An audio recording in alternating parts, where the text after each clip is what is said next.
આપણે કાલે જે પ્રશ્ન ભણ્યા બરાબર કે એક પરિમાણમાં સ્થિતિસ્થાપક સંઘાત બાદ પદાર્થના વેગ v1 અને v2ના સૂત્રો આપણે બનાવ્યા.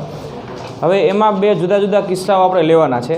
એટલે એ પ્રશ્ન પરથી જ બરાબર આપણે બે જુદા જુદા કિસ્સાઓ લઈ લઈએ. એ સૂત્રો જે બનાવ્યા તો યાદ કરીને પહેલાં લખીએ અહીંયા. જેમ કે આ પહેલો પદાર્થ એ નો પ્રારંભિક વેગ u1 હતો, બીજા પદાર્થ બીનો પ્રારંભિક વેગ u2 હતો. સંઘાત પહેલાં અથડામણ હજી થઈ નથી. સંઘાત બાદ એનો વેગ થઈ જાય છે v1નું આ સૂત્ર આપણે બનાવ્યું. અને સંઘાત બાદ બીનો વેગ થઈ જાય છે v2. આ v2નું સૂત્ર આના પરથી જ આપણે બનાવી શકીએ બરાબર. m1 અને m2ના સ્થાન બદલી નાખ્યા હતા. m1ના સ્થાને m2 ને m2ના સ્થાને m1 અને u1ના સ્થાને u2 અને u2ના સ્થાને u1. આવું કરો એટલે બીજાનો સંઘાત બાદનો વેગ થઈ જાય. તો આના આ એક યાદ રહે ને આર્યું એના પરથી આ તો તમને સીધું લખી શકવાના. અહીંયા થશે m2 માઇનસ m1, સરવાળામાં કંઈ ફેર નહીં પડે. u1ના સ્થાને આવશે u2 અને m2ના સ્થાને આવશે m1 પ્લસ m2, u2ના સ્થાને આવશે u1 બરાબર. તો આ બે સૂત્રોને લઈ હવે આપણે બે જુદા જુદા કિસ્સાઓ જોઈએ એક પારિમાણિક સ્થિતિસ્થાપક સંઘાત માટે. જેમ કે તમને એમ કીધું હોય કે બંને પદાર્થો કે જે એક પરિમાણમાં સ્થિતિસ્થાપક સંઘાત અનુભવે છે એમના દળ સરખા હોય. m1 અને m2 બેના દળ સરખા લઈ લઈએ આપણે. તો પછી સંઘાત બાદ એનો વેગ કેટલો અને બીનો વેગ કેટલો, દળ સરખા હોય તો આપણે આ સૂત્ર પરથી બનાવીએ. જો બંનેના દળ સમાન હોય, બંનેના દળ સમાન હોય એટલે કે m1 બરાબર m2 હોય. આ બેના દળ, આ એનું દળ m1 ને બીનું દળ m2 આપણે લીધું હતું. અહીંયા બેના દળ આપણે સરખા લઈ લઈએ અને m1 બરાબર m2 બરાબર સમાન દળ છે એટલે m કહી દઈએ બરાબર. પહેલાંનું દળ m ને બીજાનું દળ પણ m. તો હવે જો આવું હોય તો સંઘાત બાદ એનો વેગ કેટલો અને સંઘાત બાદ બીનો વેગ કેટલો એ આપણે મેળવવું છે. તો v1 અને v2ના સૂત્રમાં જ્યાં m1 ને m2 છે અહીંયા દરેક જગ્યાએ આપણે શું મૂકી શકીએ m, કેમ કે દળ સરખા છે. તો આપણે લખીએ જો કે સંઘાત બાદ એનો વેગ v1 બરાબર v1ના સૂત્રમાં જ્યાં m1 ને m2 જ્યાં પણ છે અહીંયા બધે m મૂકી દો. અહીંયા m, અહીંયા પણ m બરાબર. જ્યાં m1 m2 છે અહીંયા m લઈ દઈએ, દળ સરખા છે એટલે. તો m માઇનસ m છેદમાં m પ્લસ m, આ u1 m ના m. અહીંયા થશે 2m છેદમાં m1 પ્લસ m2, તો m પ્લસ m અને આ થયું u2 બરાબર. તો શું થાય જો આ m માઇનસ m થયું ને એટલે આ તો 0 થઈ ગયું. હવે આ અંશ 0 થઈ ગયું તો આખું પદ 0 થઈ ગયું. આ ગુણાકારમાં ગમે તે હોય આખું 0 થઈ ગયું ને. તો u1 બરાબર આ પહેલું પદ 0 થઈ ગયું. બીજામાં જો આ 2m અને છેદમાં m પ્લસ m એટલે 2m, એટલે 2m છેદમાં 2m એ કેન્સલ થઈ જાય. તો ખાલી શું વધશે અહીંયા u2. તો u2 ગુણ્યા 1 તો u2 ટૂંકમાં v1 સોરી બરાબર. એટલે v1 બરાબર શું મળ્યું u2. તો v1 બરાબર u2 મળ્યું. શબ્દોમાં બોલો તો વાત શું થઈ જો તો કે જો બેના દળ સરખા હોય તો સંઘાત બાદ પદાર્થ એનો વેગ એ સંઘાત પહેલાં પદાર્થ બીનો વેગ જેટલો હતો ને એટલો થશે. સંઘાત બાદ એનો વેગ સંઘાત પહેલાં બીના વેગ જેટલો થાય u2 જેટલો બરાબર. આવું સાબિત થયું. હવે એવી જ રીતે આપણે સંઘાત બાદ બીના વેગનું સૂત્ર બનાવીએ. સંઘાત બાદ બીનો વેગ v2નું સૂત્ર બરાબર. તો v2ના સૂત્રમાં જ્યાં પણ m1 ને m2 છે અહીંયા m મૂકી દો. સિમ્પલ જ વાત છે ને. અહીંયા m મૂકો, અહીંયા m મૂકો તો m માઇનસ m થશે. જો આ પણ m, આ પણ m, નીચે m પ્લસ m થશે આ u2 થશે પ્લસ અહીંયા 2m આ 2m m પ્લસ m એટલે 2m, સીધું 2m લખી દઈ તો, અને અહીંયા થયું u1. તો જો આ m માઇનસ m અહીંયા ઉપરની જેવી જ વાત થઈ, આ 0 થઈ ગયું પહેલું પદ આખું, આ 2m નીકળી ગયા, તો વધ્યું શું ખાલી u1, એટલે કે v2 બરાબર u1 આવું થયું, v2 બરાબર u1. શબ્દોમાં વાત શું થઈ તો કે સંઘાત બાદ b નો વેગ, v2 એટલે સંઘાત બાદ b નો વેગ કેટલો, તો કે સંઘાત પહેલાં a ના વેગ જેટલો. બરાબર, વેગ ઇન્ટરચેન્જ થઈ ગયા. જો સંઘાત બાદ a નો વેગ સંઘાત પહેલાં b ના વેગ જેટલો થઈ ગયો, અને સંઘાત બાદ b નો વેગ સંઘાત પહેલાં a ના વેગ જેટલો થઈ ગયો. જો બેયના દળ સરખા હોય ને તો તમારે આ સૂત્ર સીધા વાપરી શકાય સંઘાત બાદ વેગ શોધવા માટે. સંઘાત પહેલાંના વેગ જાણતા હોય તો સંઘાત બાદના વેગ આ રીતે મળી જાય, ઇન્ટરચેન્જ. સંઘાત બાદ પહેલાંનો વેગ સંઘાત પહેલાં બીજાના વેગ જેટલો, અને સંઘાત બાદ બીજાનો વેગ સંઘાત પહેલાંના વેગ જેટલો. એ વાત થઈ ને. હવે એક બીજો કિસ્સો આવો લઈએ, જો કે એ ગતિમાં હોય અને બી છે એ સ્થિર હોય સંઘાત પહેલાં. આ બી સંઘાત પહેલાં સ્થિર છે, એટલે કે ગતિ આની થતી નથી, એનો સંઘાત પહેલાંનો વેગ શૂન્ય છે, એ ખાલી ગતિ કરે છે. એટલે બેયના દળ સરખા હોય અને પદાર્થ એ ગતિમાં હોય અને પદાર્થ બી કેવો હોય, સ્થિર હોય, અને સંઘાત થાય, આ એ ગતિ કરતાની સાથે અથડાય, તો સંઘાત બાદ બેયના વેગ શું થાય એ આપણે જોઈએ. એટલે આ કિસ્સો આ રીતે લખાય કે બંનેના દળ સમાન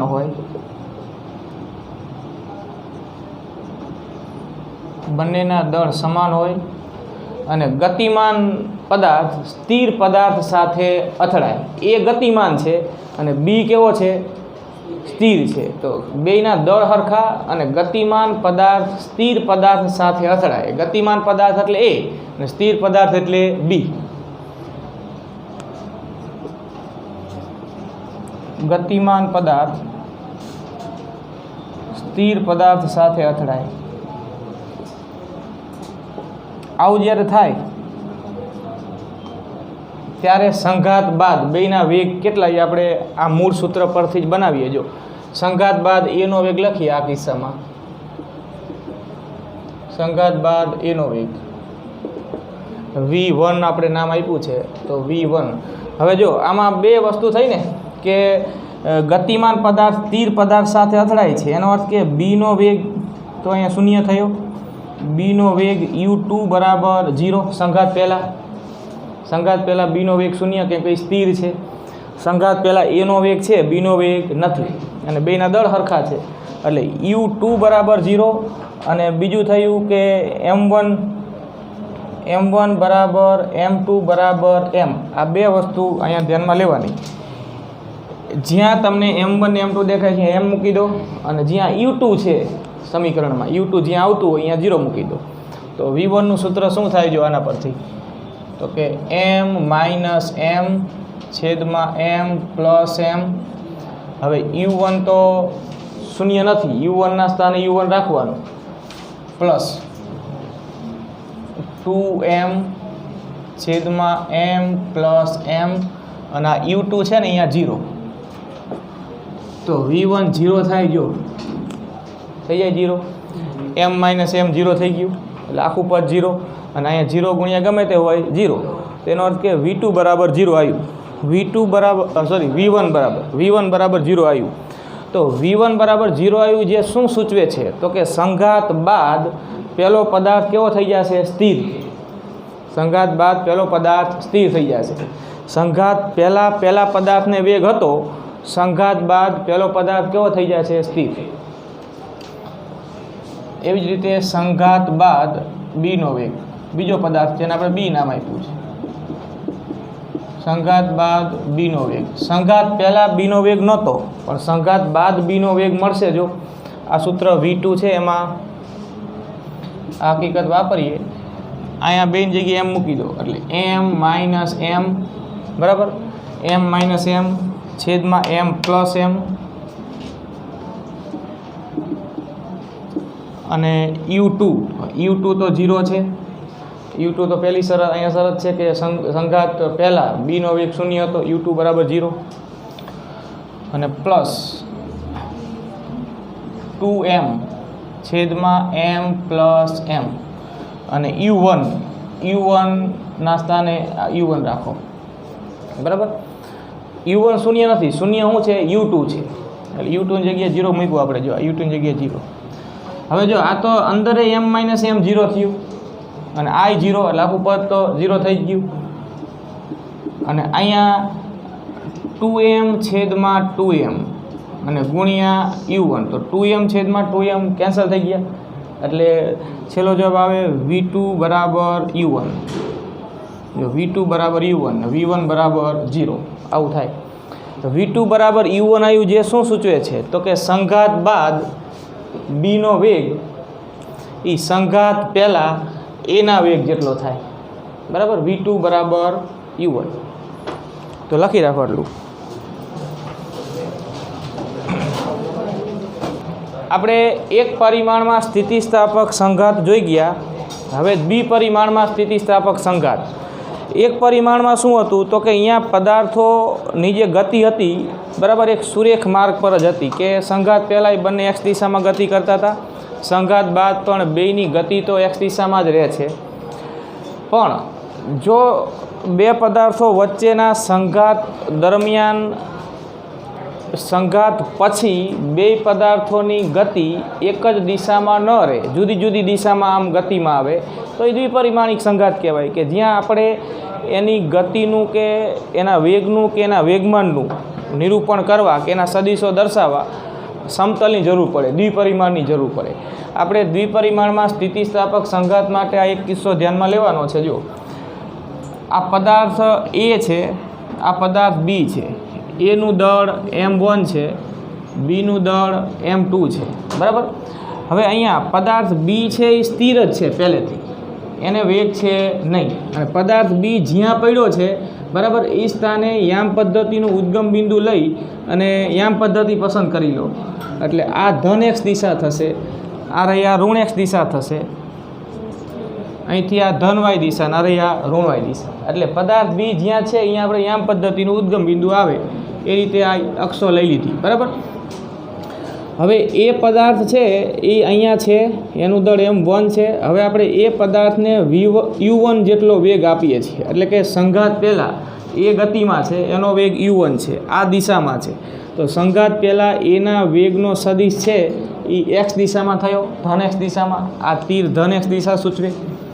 અને સંઘાત પહેલાં B પદાર્થ તો સ્થિર જ છે, એને કંઈ વેગ છે નહીં, એટલે U2 બરાબર 0 છે.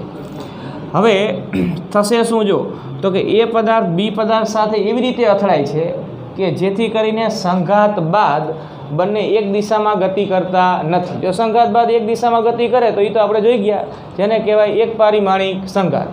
અહીંયા એ B સાથે અથડાશે, એ અથડાયા બાદ હવે એ ધારો કે આમ જાય છે અને B આમ જાય છે. હવે અથડામણ બાદ બેના વેગની દિશા બદલાઈ જાય છે. બરાબર. હવે એ અથડામણ બાદ આ દિશામાં ગતિ કરે, આ A, અને B અથડામણ બાદ આ દિશામાં ગતિ કરે, એ B દર્શાવો અથડામણ બાદ. બરાબર. દળ તો એનું જ રહેવાનું m1 m2, પણ અથડામણ બાદ હવે એનો વેગ થઈ જાય છે V1, અને અથડામણ બાદ હવે Bનો વેગ થઈ જાય છે V2. અહીંયા અથડામણ બાદ એના વેગનો સદિશ અને તેથી એના વેગમાનનો સદિશ, જે દિશામાં વેગની દિશા હોય ને એ જ દિશામાં વેગમાનની દિશા હોય. જો વેગમાન સદિશ P બરાબર m સદિશ V, m સદિશ V એટલે વેગમાનનો સદિશ કહેવાય, જેને આપણે P વડે દર્શાવી શકીએ. જે વેગની દિશા હોય એ જ કોની દિશા કહેવાય? વેગમાન. બરાબર. તો આ દિશામાં પદાર્થ એના વેગમાનની દિશા પણ આવશે, વેગની દિશા પણ આવશે, કે જે દિશા ધન x અક્ષ સાથે કંઈક ખૂણો બનાવે છે, એ ખૂણાને આપણે નામ આપી દઈએ θ1. કંઈક ખૂણો જે બન્યો આમ x અક્ષ સાથે, એને θ1 કહી દો. આ પહેલા ચરણમાં આ સદિશ થયો. જો આ પહેલું ચરણ થયું, આ બીજું ચરણ, આ ત્રીજું ચરણ, નાર્યું આ ચોથું ચરણ. તો અહીંયા એના વેગનો સદિશ પહેલા ચરણમાં, બીના વેગનો સદિશ કે વેગમાનનો સદિશ ચોથા ચરણમાં, અને એના ચોથા ચરણમાં x અક્ષ સાથે જે ખૂણો બનાવ્યો એને કંઈક નામ આપી દઈએ θ2. બરાબર. તો આવી રીતે અહીંયા પદાર્થ એ અને પદાર્થ બી વચ્ચે સ્થિતિસ્થાપક સંઘાત થાય છે દ્વિપરિમાણમાં. તો હવે સ્થિતિસ્થાપક સંઘાત છે એટલે આપણે અહીંયા વેગમાનનું સંરક્ષણ પણ વિચારી શકીશું અને પદાર્થની કુલ ગતિ ઉર્જાનું સંરક્ષણ પણ વિચારી શકીશું. સંઘાત કોઈ પણ હોય, એક પારિમાણિક હોય કે દ્વિપારિમાણિક હોય, જો સ્થિતિસ્થાપક હોય તો અહીંયા રેખીય વેગમાનનું સંરક્ષણ થાય અને કુલ ગતિ ઉર્જાનું પણ સંરક્ષણ થાય. તો એ હકીકત પરથી આપણે સૂત્ર બનાવીએ. જો પહેલાં આપણે આ દ્વિપારિમાણિક સ્થિતિસ્થાપક સંઘાત માટે એના રેખીય વેગમાનનું સંરક્ષણ લખીએ. સંઘાત સ્થિતિસ્થાપક હોવાથી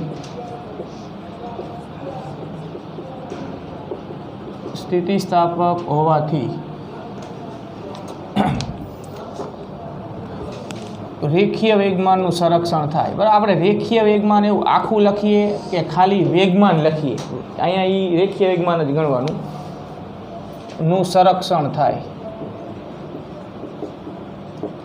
બરાબર, તો હવે રેખીય વેગમાનના સંરક્ષણને અનુરૂપ સૂત્ર વિચારો તો વાત એવી થાય કે સંઘાત પહેલાંનું તંત્રનું કુલ વેગમાન, સંરક્ષણનો અર્થ એવો થાય કે સંઘાત પહેલાંનું કુલ વેગમાન અને સંઘાત બાદનું કુલ વેગમાન. કાલે આપણે એ રીતે સૂત્ર બનાવ્યું હતું.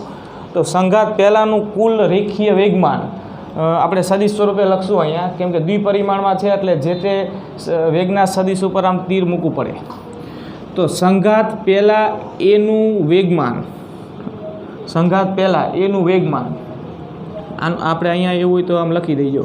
આ સંઘાત પહેલાં એનું વેગમાનનો સદિશ થાય mv, એટલે દળ m1 ને વેગ u1. તો સંઘાત પહેલાં એના વેગમાનનો સદિશ શું થશે? m1 u1 સદિશ. બરાબર, અને સંઘાત પહેલાં બી તો સ્થિર છે, જે સ્થિર હોય એને, જેને વેગ ન હોય, એને વેગમાન પણ હોય નહીં.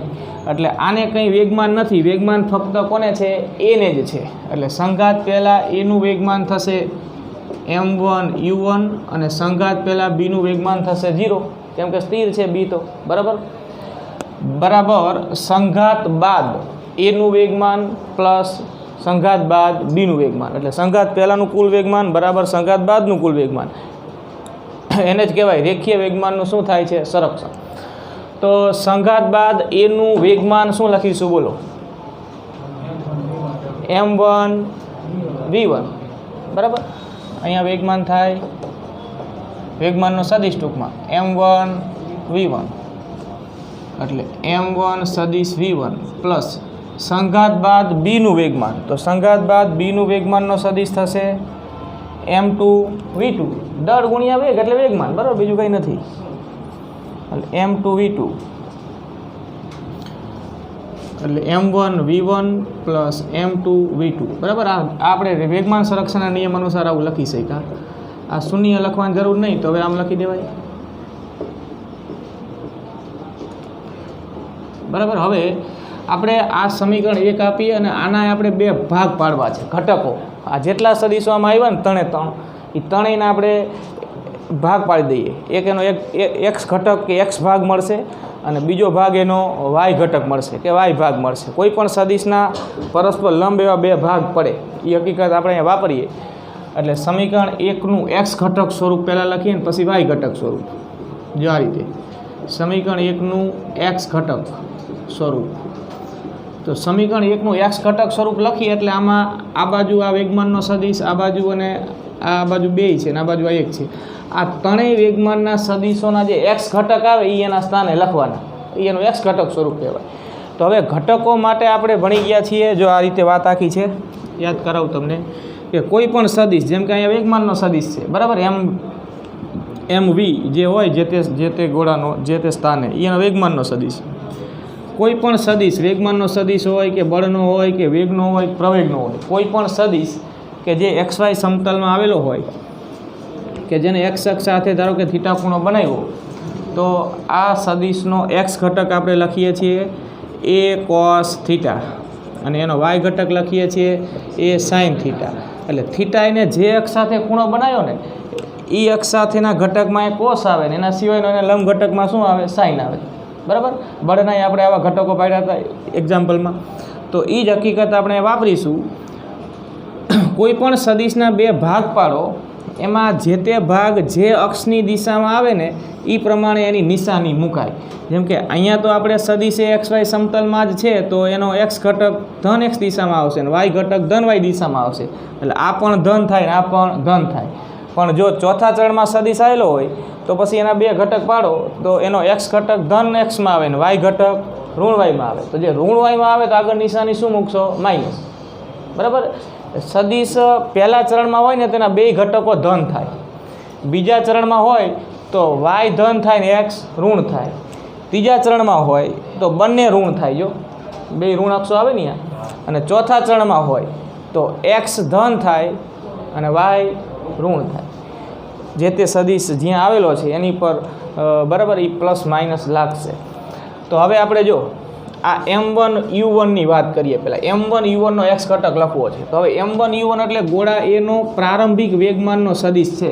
હવે ગોળા એનો પ્રારંભિક વેગમાનનો સદિશ સંપૂર્ણ રીતે ધન એક્સ દિશામાં છે. આ તીર જે છે એ વેગમાનના સદિશની દિશા સૂચવે કે વેગની દિશા સૂચવે સંઘાત પહેલાં એ ધન એક્સ દિશામાં છે. તો જો સદિશ સંપૂર્ણપણે ધન એક્સ દિશામાં હોય તો એના બે ભાગ ન પડે. એ સંપૂર્ણપણે એને એક્સ ઘટક જ હોય, વાય ઘટક હોતો નથી. એટલે સદિશને એક્સ ઘટક જ હોય, એક્સ દિશામાં છે માટે વાય ઘટક ન હોય. તો એનું મૂલ્ય લખો M1U1, એ એનો એક્સ ઘટક જ કહેવાય. કેમ કે એ સદિશ પોતે આખો એક્સ દિશામાં છે માટે. બરાબર. એટલે આનો એક્સ ઘટક આ થશે M1U1 જ. પછી M1V1 સદિશ, આ M1V1 ગોળા એનો સંઘાત બાદના વેગમાનનો સદિશ, એના બે ભાગ પડે. જો એને અહીંયા θ1 ખૂણો બનાવ્યો તો આનો એક્સ ઘટક જે આવે એ આ દિશામાં આવશે અને વાય ઘટક જે આવે એ આ દિશામાં આવશે. એટલે એક્સ એ ધન ને વાય પણ ધન. આ સૂત્ર પ્રમાણે જેમ એનો એક્સ ઘટક એ કોસ થીટા, એમ M1V1નો એક્સ ઘટક થાય M1V1 કોસ θ1. θ1 છે અહીંયા. બરાબર. એટલે આનો એક્સ ઘટક લખાય M1V1 cos θ1 પ્લસ M2V2નો એક્સ ઘટક. તો M2V2 ચોથા ચરણમાં છે, એને એક્સ અક્ષ સાથે ચોથા ચરણમાં કેટલો ખૂણો બનાવ્યો છે? θ2. તો M2V2નો એક્સ ઘટક આપણે લખીએ તો એ ધન જ આવશે ને. જો એક્સ તો ચોથા ચરણમાં ધન જ આવે. θ2 ખૂણો છે અહીંયા બનાવેલો ખૂણો. તો શું લખશું બોલો? M2V2 cos θ2. બરાબર. એટલે સમીકરણ 1નું આ એક્સ ઘટક સ્વરૂપ થયું. અને હવે વાય ઘટક સ્વરૂપ લખીએ. વાય ઘટક સ્વરૂપ. તો સમીકરણ 1નું વાય ઘટક સ્વરૂપ લખવું હોય તો આ દરેક પદના વાય ઘટકો લખવાના. આપણે હમણાં જ વાત કરી એ પ્રમાણે કે M1V1 વેગમાન છે ગોળા એનું સંઘાત પહેલાંનું, એ સંપૂર્ણ રીતે એક્સ દિશામાં જ છે, તો એનો વાય ઘટક મળે નહીં. એટલે આનો એક્સ ઘટક એ પોતે જ હતો, એનો વાય ઘટક ન મળે, એટલે આનો વાય ઘટક શૂન્ય. પછી આનો વાય ઘટક M1V1નો વાય ઘટક. તો વાય ઘટક આમ મળશે M1V1 sin θ1. આ હકીકત પ્રમાણે M1V1 sin θ1. બરાબર. હવે જો M2V2નો વાય ઘટક, M2V2નો, તો M2V2નો વાય ઘટક ઋણ વાયમાં આવે, લખાય M2V2 sin θ2, પણ કેવું? માઇનસ. એટલે અહીં માઇનસ થાય M2V2 sin θ2. બરાબર. હવે આપણે સ્થિતિસ્થાપક સંઘાત હોવાથી અહીંયા ગતિ ઉર્જાનું પણ સંરક્ષણ થાય. ગતિ ઉર્જાનું સંરક્ષણ થાય એટલે સંઘાત પહેલાંની કુલ ગતિ ઉર્જા અને સંઘાત બાદની કુલ ગતિ ઉર્જા કેવી થાય? સરખી. તો એ પ્રમાણે સૂત્ર લખી નાખીએ અહીંયા. જો કે સ્થિતિસ્થાપક સંઘાત માટે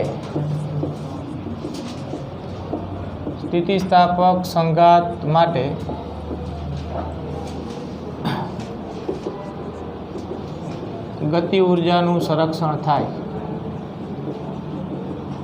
બરાબર. તો સંઘાત પહેલાંની કુલ ગતિ ઉર્જા અને સંઘાત બાદની ગતિ ઉર્જા તો અદિશ રાશિ છે. જે અદિશ રાશિ હોય એના કંઈ ઘટકો પડે નહીં, એનું તો એક જ સૂત્ર થાય.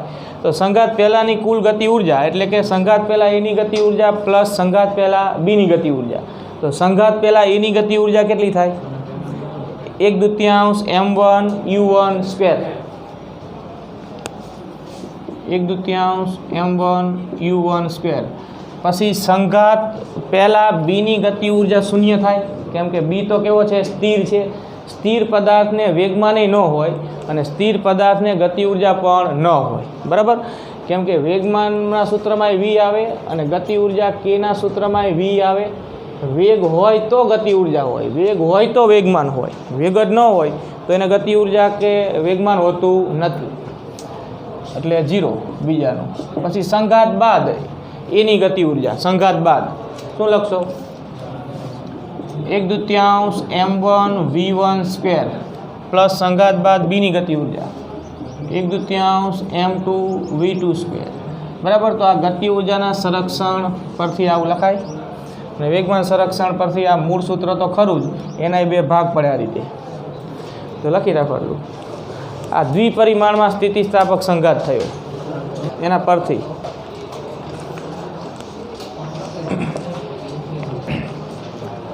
અહીંયા તમને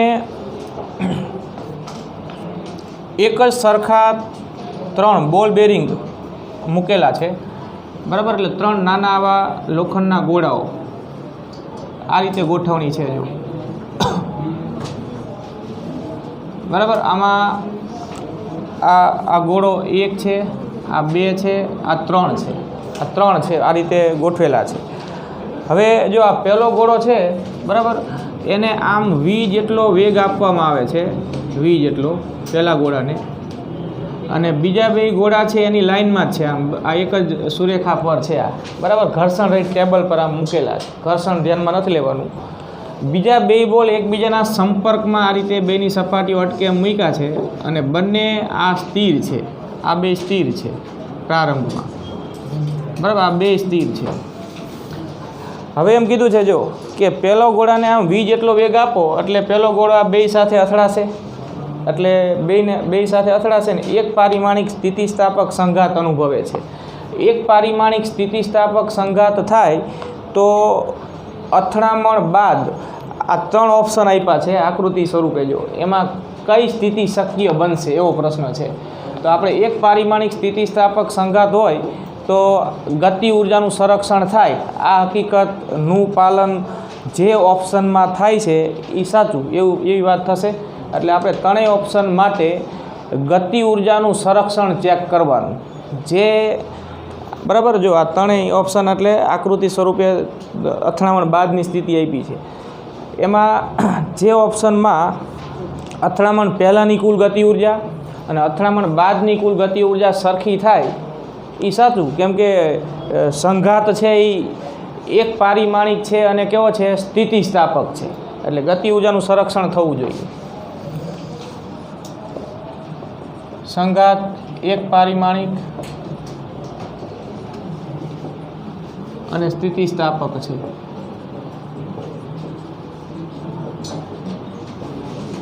બરાબર, આવું તમને કહી દીધું છે. તો હવે આપણે દરેક ઓપ્શન ચેક કરીએ જો, અને દરેક ઓપ્શનમાં ગતિ ઉર્જાનું સંરક્ષણ થાય છે કે નહીં, કયા ઓપ્શનમાં થશે એ સાચું, બરાબર. એવો પ્રશ્ન થયો ને.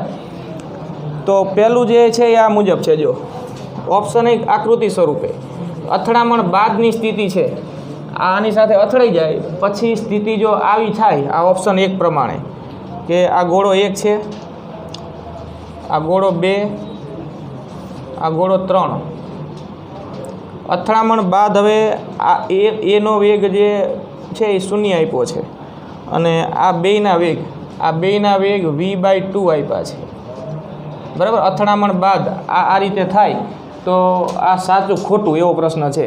તો આપણે ગતિ ઉર્જાનું સંરક્ષણ ચેક કરીએ. જો આ ગોળો આની સાથે અથડાય, આ 2 સાથે, આ પહેલાં 2 સ્થિર હતા અને આ ગોળો v વેગથી ગતિ કરતો હતો, અથડામણ બાદ હવે આનો વેગ 0 થઈ જાય ને આ બેયના વેગ v/2 થઈ જાય, બરાબર. તો અહીંયા ગતિ ઉર્જાનું સંરક્ષણ થાય છે કે નહીં એ આપણે ચેક કરીએ. તો અથડામણ પહેલાં તંત્રની કુલ ગતિ ઉર્જા, આ અથડામણ પહેલાંની સ્થિતિ છે, અથડામણ પહેલાં. તો અથડામણ પહેલાં તંત્રની કુલ ગતિ ઉર્જા ગણીએ આ ઓપ્શનમાં.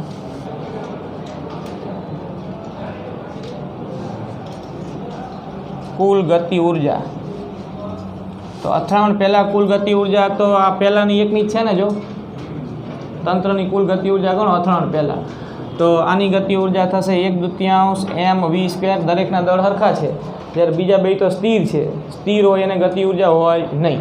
તો અથડામણ પહેલાં ગતિ ઉર્જા આટલી જ થઈ, બરાબર, જે પહેલાંની છે એટલી જ, બીજા બે તો સ્થિર છે.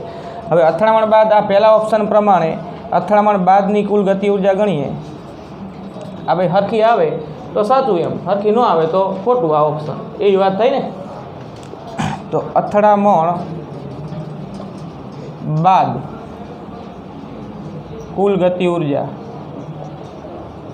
અથડામણ બાદ કુલ ગતિ ઉર્જા ગણો. જો આનો વેગ તો શૂન્ય છે એટલે એની ગતિ ઉર્જા તો 0. વેગ જેનો શૂન્ય થઈ જાય એની ગતિ ઉર્જા 0 થઈ જાય.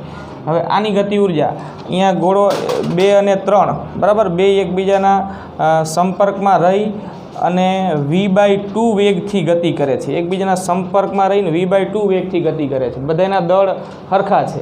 તો આનું તો કુલ દળ, આ બેનું એક સાથે વાત કરીએ આપણે એક જ પદાર્થ તરીકે, તો આનું કુલ દળ તો 2m થઈ ગયું ને. વેગ કેટલો થઈ ગયો? v/2. તો ગતિ ઉર્જા કેટલી થાય? તો કે 1/2 મૂળ સૂત્ર ગતિ ઉર્જાનું આ 1/2 m એટલે જે દળ હોય ને v એટલે જે વેગ હોય જે તે સ્થિતિમાં. તો અહીંયા દળ, આ બેનું દળ 2m થશે અને વેગ એનો v/2 એટલે v/2 વર્ગ સૂત્ર પ્રમાણે mv². m જે હોય મૂકવાનું, અહીંયા m એટલે આનું બેનું કુલ દળ મૂકવું પડે 2m, અને વેગની જગ્યાએ આ વેગ અહીંયા કેટલો? v/2. તો હવે આ કેટલું થાય જુઓ, તો કે આ 2 નીકળી જાય, અહીંયા વધ્યું m, અહીંયા વધ્યું v²/4. આવું થાય.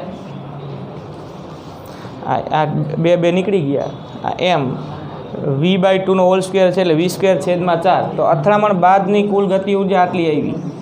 તો 1 અને 2 હરખા આવ્યા, તો આ ઓપ્શન ખોટું છે, બરાબર. માટે શક્ય નથી, ગતિ ઉર્જાનું સંરક્ષણ થતું નથી. અહીંયા થવું જોઈએ તો સાચું, કેમ કે સંઘાત એક પરિમાણિક ને સ્થિતિસ્થાપક છે.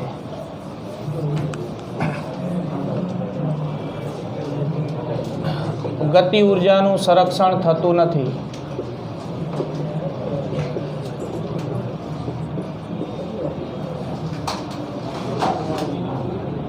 માટે આ શક્ય નથી.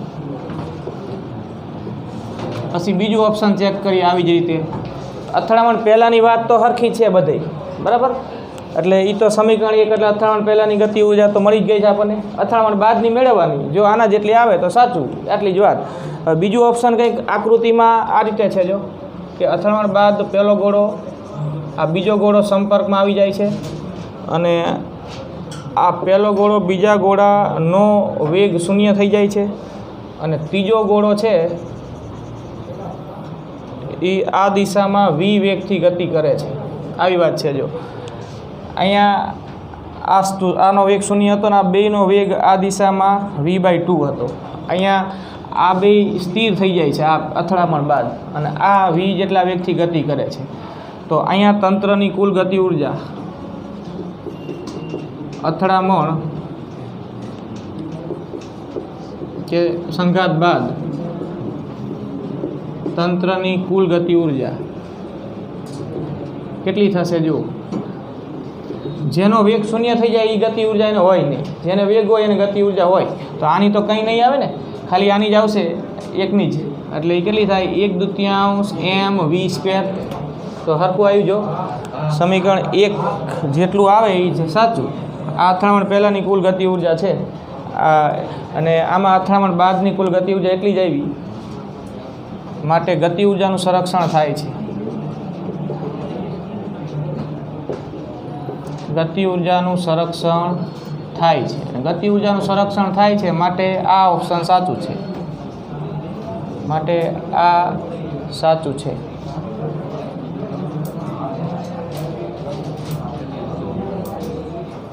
હવે ત્રીજું ચેક કરી લો. ત્રીજું નહીં આવે. જો જવાબ આવી ગયો આપણે અહીંયા બીજું સાચું એમ. હવે ત્રીજું છે એ કેમ નહીં આવે તો એ આપણે ચેક કરી લઈએ. ત્રીજામાં પરિસ્થિતિ આવી છે જો કે ત્રણેય ગોળાઓ ભેગા થઈ જાય છે આમ અથડામણ બાદ, ત્રણેય બરાબર, અને ત્રણેય ગોળાઓ ભેગા થયા બાદ બધા એકસાથે v/3 ઝડપથી ગતિ કરે છે. તો તંત્રની કુલ ગતિ ઉર્જા ગણો અહીંયા અથડામણ બાદ આ ત્રીજા ઓપ્શન પ્રમાણે. તો અથડામણ બાદ કુલ ગતિ ઉર્જા 1/2 mv² પ્રમાણે, તો 1/2 m એટલે અહીંયા ત્રણેયનું દળ, એમની જગ્યાએ શું આવશે 3m, અને v², v એટલે v/3, બરાબર. દળ 3m છે અને એનો વેગ કે ઝડપ v/3 છે, એટલે આવું થાય. આ 3m અને અહીંયા v² છેદમાં અહીંયા 2 તો હતા જ, અને 3નો વર્ગ 9, એટલે અહીંયા છેદ ઉડાડી દો તો છેલ્લે આવું મળે તમને, m v² છેદમાં 6 કાઉન્ટું 6, બરાબર. તો એ ખોટું ને, એ mv² છેદમાં 6 આવ્યું. જો 1/2 mv² આવતો તો સાચું થાત.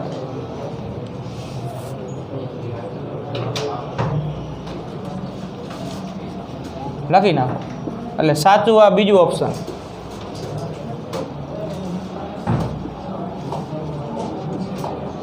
ગતિ ઉર્જાનું સંરક્ષણ થતું નથી.